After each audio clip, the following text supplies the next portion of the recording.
friends.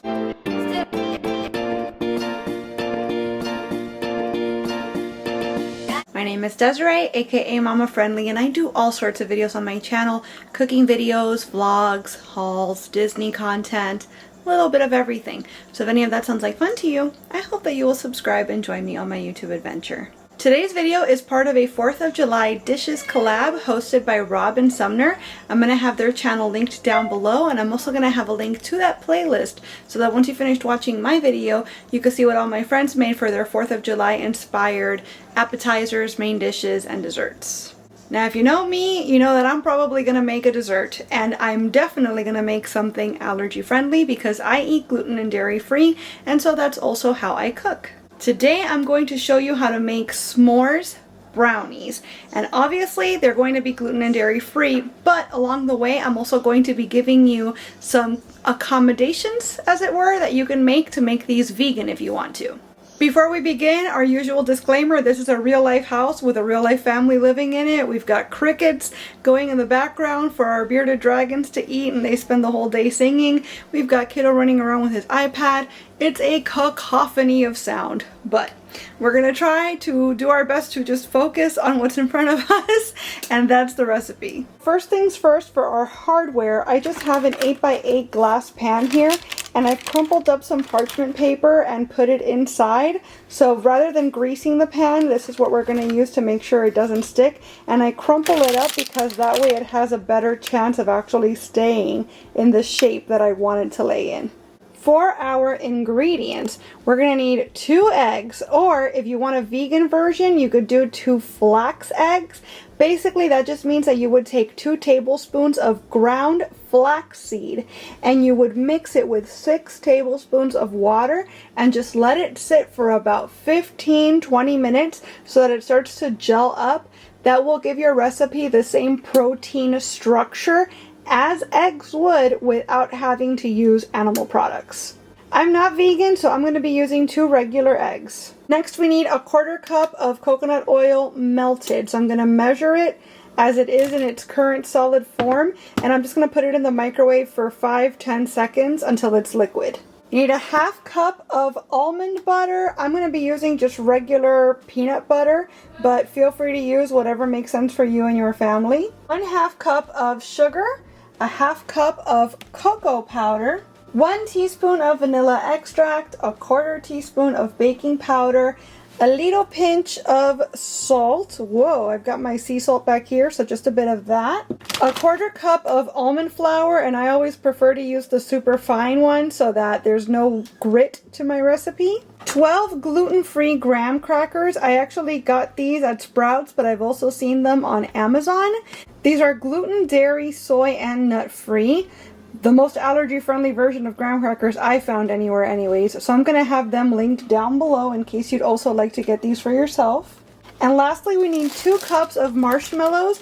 These are not vegan. In case you didn't know, marshmallows are gelatin-based, and gelatin is animal-based. So I'm going to be using 2 cups of these regular marshmallows, but I'm going to show you a picture here of a vegan variety, and I'll also have the vegan variety linked down below in the description box in case you need them for your recipe.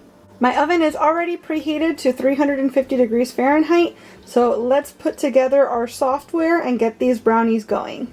So the first thing I'm going to do is open up my box of graham crackers, and I'm going to line the bottom of my pan here with the graham crackers in an even layer. The graham crackers are a little bit worse for wear. They did not come very solid. So I'm going to do my best to put them in an even layer, all things considered. Luckily, this is not going to be visible, so it really doesn't matter if it's not the most beautiful thing on earth. But we do want to make sure that we cover the entire base because this is going to form almost like a crust. So there's my base layer. I ended up using 8, or the equivalent anyways, of 8 full graham crackers. So there are still some available here to just snack on. They're not gorgeous, but they're tasty. Can confirm they're very tasty. The next thing I'm going to do is basically mix together everything I told you about besides the marshmallows, and I'm going to make that into a dough slash batter. So I'm going to set this aside for now and grab a bowl. Okay, maybe it's just been a minute since I've had a graham cracker, but those are actually really, really good. First things first, there's our 1/4 cup of coconut oil. It's only slightly melted, but it is still warm, so I'm going to grab my little spatula here, and I'm gonna mix it into itself so that it finishes melting down all the way. That's nicely melted now. In case it's still a little warm, I'm gonna wait on putting the eggs in here. So I'm gonna go ahead with my teaspoon of vanilla extract. You guys know I like to eyeball this, so let's say that's about what we need. We're gonna need our 1/4 teaspoon of baking powder, and that I will measure. You want just enough to give it some lift, but not too much that it starts to taste chemically or metallic-y. And I just realized that you guys have been staring at this cup this whole time, so that was my bad. Now that our coconut oil has had a chance to cool down some, I'm gonna go ahead and crack my eggs in here. If you're using flax eggs, then you don't even have to wait for the coconut oil to cool down. I just don't want the coconut oil. It's very unlikely, but I don't want it to potentially start to cook our eggs. But I always prefer to add my eggs in earlier rather than later, because that way it's easier for them to break up and mix into whatever's going on. Yeah, that looks good. So next, I'm going to put in my dry ingredients so that I don't get the measuring cups dirty before it's time. So you know what? I'm actually going to start with my sugar because I can pour the sugar easier. Let's do our 1/2 cup of sugar. You can use coconut sugar for this if you want to, but I've got just regular white sugar on hand and I didn't want to have to buy anything extra for this recipe, so 1/2 cup of sugar it is. Now 1/2 cup of the cocoa powder.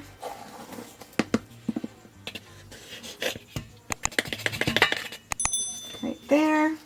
1/2 cup of our nut butter, whether you're using almond butter or peanut butter. If there's a nut allergy, you could also use sunflower seed butter. I actually happen to have some on hand, and the kind I have is chocolate flavored even, so this would probably be really, really good in it.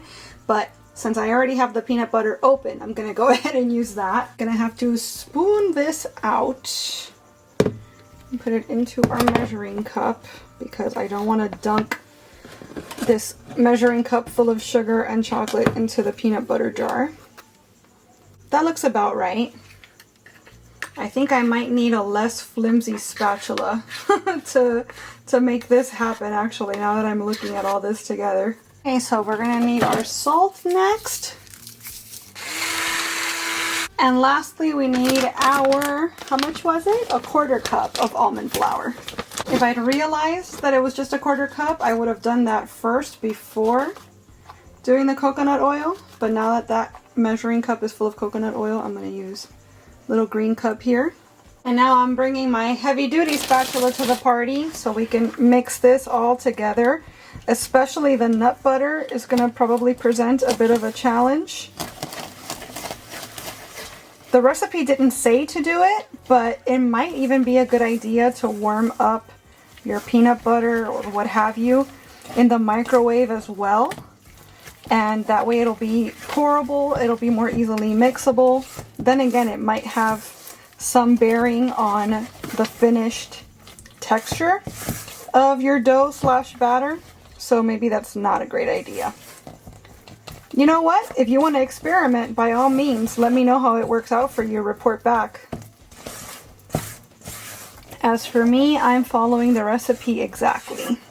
And that looks like proper brownie dough to me. Brownie batter slash dough. It's always got a thicker consistency. Too thick to be a batter, but too thin to be a dough, really. But it looks, and moreover, it smells amazing. Now I'm going to put our brownie mix over our graham crackers. I'm going to spread it out as evenly as I can get it.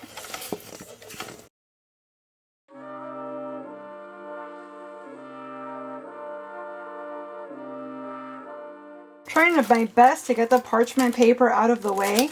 I almost kind of wish I had just foregone this and used cooking spray instead, but I feel like they probably didn't want us using cooking spray because that might have made the graham crackers soggy. and so I could see why we definitely want to avoid that. But in spite of the parchment paper kind of being in our way a bit, I did manage to spread that out pretty evenly, I think. That's lovely. So that's going to go into our preheated 350-degree oven for about 10 minutes. Then we're going to bring it out and top it with the marshmallows before we put it back in the oven for about 3 minutes until the marshmallows get warm and start to expand. Alright, Pallies, it's actually been 15 minutes since I put the brownies into the oven, and they are definitely looking done now. See, they still look pretty and shiny and glossy. A little bit bouncy, but done. And they're going to continue to cook once we put the marshmallows on, and with carryover, which means as they cool, they're going to keep cooking. So I feel comfortable with this. Now remember, the original bake time said 10 minutes, right? Every oven is different. Ovens tend to vary.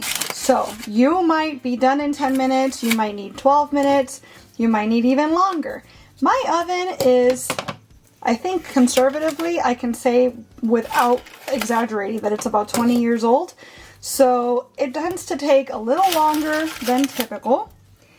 But even if your oven is not 20 years old, ovens are just different. So maybe start checking at the 10-minute mark and go from there.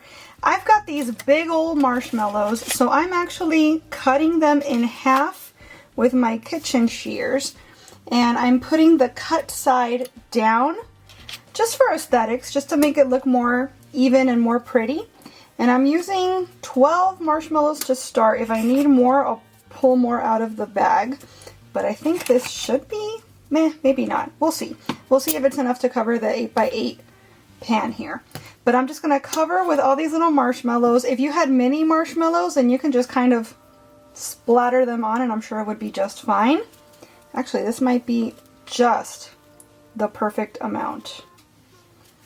So 12 marshmallows got me that result, and I think that that's perfect. So now I'm going to carefully, remember this is hot, I'm going to put this back in the oven for 3 minutes at 350, and then I'm going to turn the broiler on for a minute to see if we can start toasting those marshmallows up.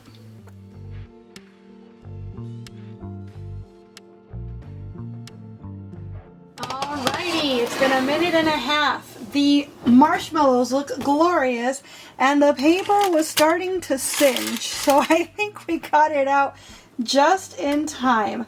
That looks amazing. It also looks like if I try to eat this right now, I'm gonna leave half of my tongue behind. So I think I'm gonna set a timer for, let's say, 15 minutes. I'm gonna let this cool down some before I cut into it and we do our taste test. Actually, just for fun, because we do have some of these graham crackers left over, and they are already pretty crumbled up, let's go ahead and break some up over these marshmallows while they're still a little bit warm. I don't know if it'll make much of a difference because they do seem pretty crusty since we broiled them, but you know, just for fun. And it's gonna add more of that s'mores feeling and aesthetic, but also it's gonna give us more of that crunch factor, because we do have the graham crackers on the bottom, but we're not sure yet how they've held up, right? I mean, they've just had a dough baked on top of them, so potentially they're not the crunchiest anymore. And traditionally, a s'more is going to have cracker on the bottom and the top anyway, right? So we're just making these as s'moresy as they possibly could be. I think that looks good. Okay, let's resume the countdown before these are safe to eat. Okay, we've cooled down for about 15 minutes now. I'm actually going to just move everything out of the tray because I feel like it'll be easier to cut it like this. Yeah, look at that marshmallow, all gooey. That's really nice. So I'm going to go ahead and slice it into our 9 portions. This is like perfect because I'm sure at this point it's cool enough to eat, but it's still at a point where the marshmallows are super gooey. Let's see about our graham crackers down there. Graham crackers on top. Our nice nutty brownie with our gooey but toasted marshmallows. This is going to be so good. That is amazing. S'mores are my favorite anytime treat really, but especially in the summertime. And as somebody that eats gluten and dairy free, it's pretty rare to be able to enjoy it. But this is just amazing. I feel like even if you don't eat gluten and dairy free, you're absolutely going to enjoy this. The addition of the peanut butter is a nice touch too, because it's a flavor you're not typically used to having in a s'more, but it really does add to it rather than taking away. The graham cracker on the bottom is still holding its shape, but it's not super crunchy. So the crunchy little bits on top are giving a welcome contrast. Everything just worked really well together, and as you can see, it's only slightly messy to eat. So it's definitely an upgrade in that respect from your traditional s'more. I know I say it quite often on my channel, but this is definitely one that I'm going to be making again. My nephews would probably love this. I honestly can't think of anybody I know that wouldn't love this. You cannot tell it's gluten or dairy free whatsoever. All of the flavors that you expect are there and then some. The texture from the graham crackers on top, I really can't oversell that enough. I really think that you should do that as a garnish just because it elevates it to a whole other place when you get that contrast. The bake is perfect, the flavor is perfect, the combination of everything is just spot on. Great recipe. I hope you guys will try it. Let me know if you do, because I'm sure you're going to love it. And as always, I want to thank you all so much for being here and watching this video. I really hope you enjoyed it. And if you did, I hope you'll please give it a big thumbs up. I'd also love it if you would subscribe and click that notification bell, because I post at least 3 times a week and I wouldn't want you to miss a minute. Thanks so much again for watching. Bye.